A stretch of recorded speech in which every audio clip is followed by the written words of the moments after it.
Assalamualaikum warahmatullahi wabarakatuh. Bapak Ibu, saudara-saudara sebangsa setanah air, pagi tadi saya telah memimpin rapat terbatas secara virtual tentang Undang-Undang Cipta Kerja bersama jajaran pemerintah dan para gubernur.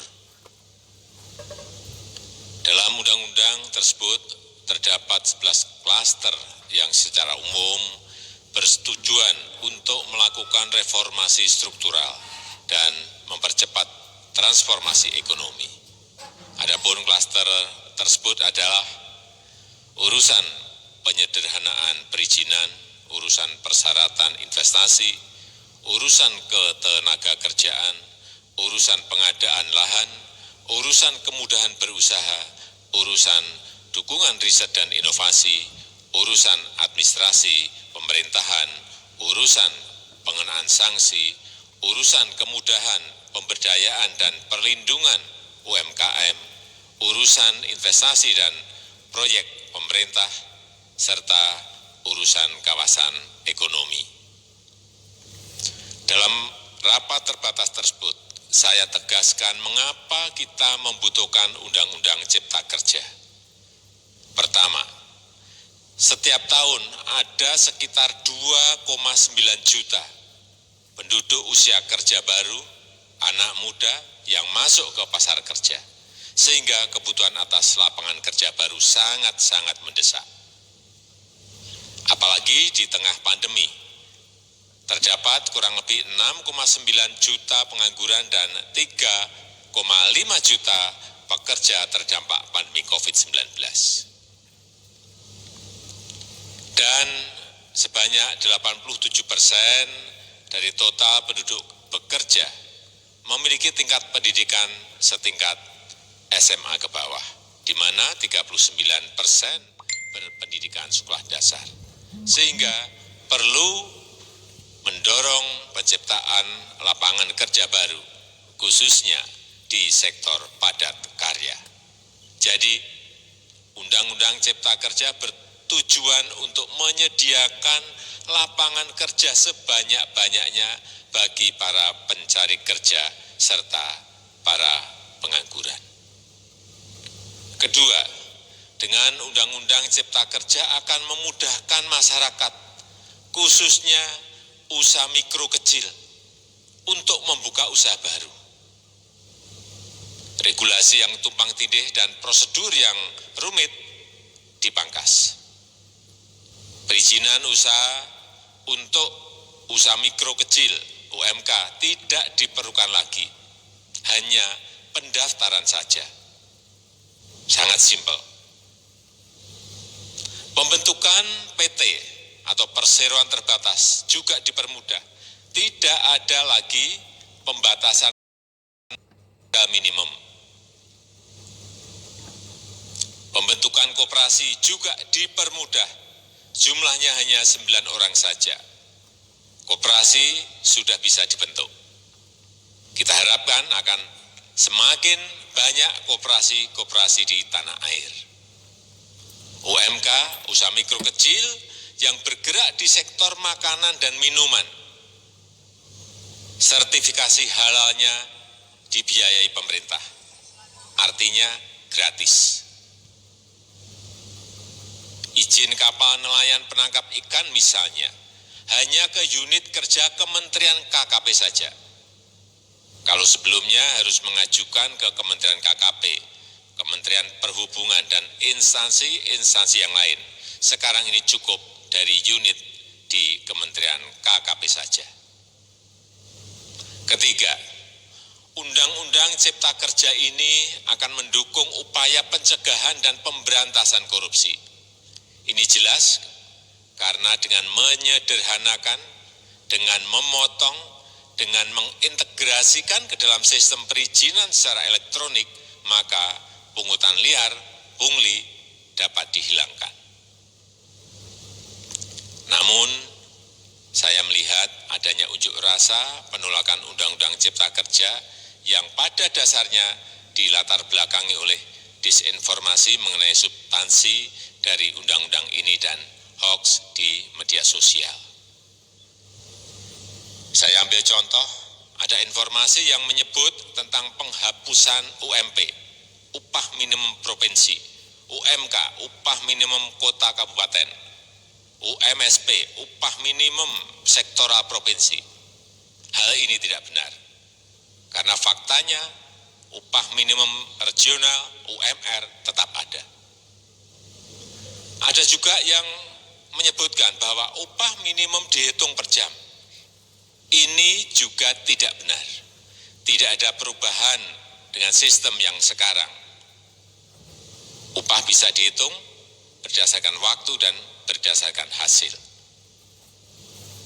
Kemudian adanya kabar yang menyebutkan bahwa semua cuti sakit, cuti kawinan, cuti khitanan, cuti baptis, cuti kematian, cuti melahirkan dihapuskan dan tidak ada kompensasinya. Saya tegaskan juga ini tidak benar. Hak cuti tetap ada dan dijamin. Kemudian apakah perusahaan bisa mem-PHK kapanpun secara sepihak? Ini juga tidak benar. Yang benar, perusahaan tidak bisa mem-PHK secara sepihak.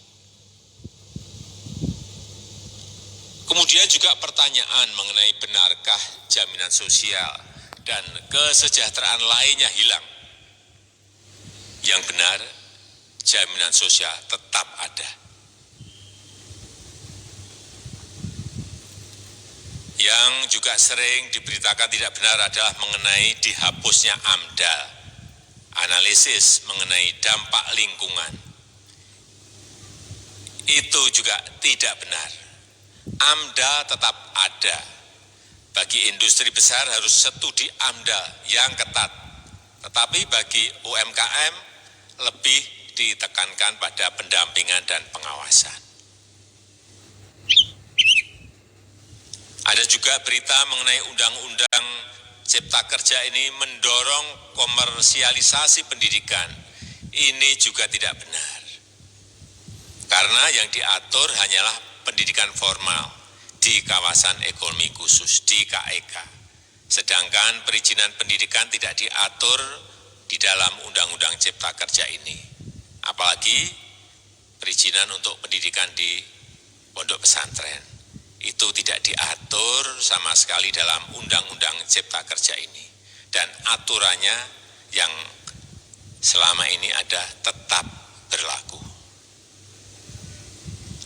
Kemudian diberitakan bahwa keberadaan bank tanah. Bank tanah ini diperlukan untuk menjamin kepentingan umum, kepentingan sosial, kepentingan pembangunan nasional, pemerataan ekonomi, dan konsolidasi lahan serta reforma agraria. Ini sangat penting untuk menjamin akses masyarakat terhadap kepemilikan tanah, kepemilikan lahan. Dan kita selama ini tidak memiliki bank tanah. Saya tegaskan juga bahwa Undang-Undang Cipta Kerja ini tidak melakukan resentralisasi kewenangan dari pemerintah daerah ke pemerintah pusat. Tidak ada. Perizinan berusaha dan pengawasannya tetap dilakukan oleh pemerintah daerah sesuai dengan NSPK, norma, standar, prosedur, dan kriteria yang ditetapkan pemerintah pusat. Ini agar dapat tercipta standar pelayanan yang baik di seluruh daerah. Dan penetapan NSPK ini nanti akan diatur di dalam PP atau peraturan pemerintah. Selain itu, kewenangan perizinan untuk non-perizinan berusaha tetap ada di Pemda, sehingga tidak ada perubahan.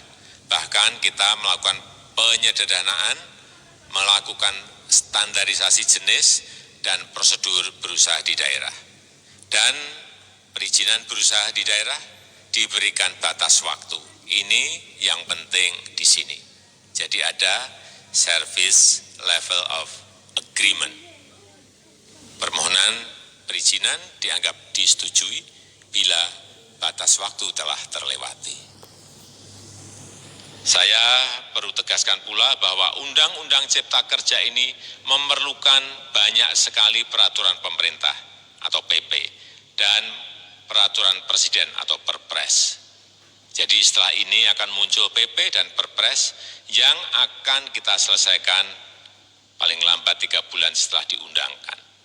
Kita pemerintah membuka dan mengundang masukan-masukan dari masyarakat dan masih terbuka usulan-usulan dan masukan dari daerah-daerah.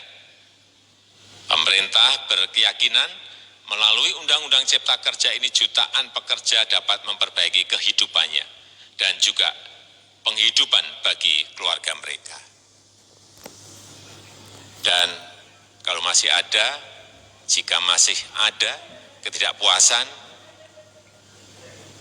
terhadap Undang-Undang Cipta Kerja ini, silahkan mengajukan uji materi atau judicial review melalui MK, Mahkamah Konstitusi. Sistem ketatanegaraan kita memang mengatakan seperti itu. Jadi, kalau masih ada yang tidak puas dan menolak, silahkan diajukan uji materi ke MK. Saya rasa itu yang bisa saya sampaikan pada kesempatan yang baik ini. Terima kasih. Wassalamualaikum warahmatullahi wabarakatuh.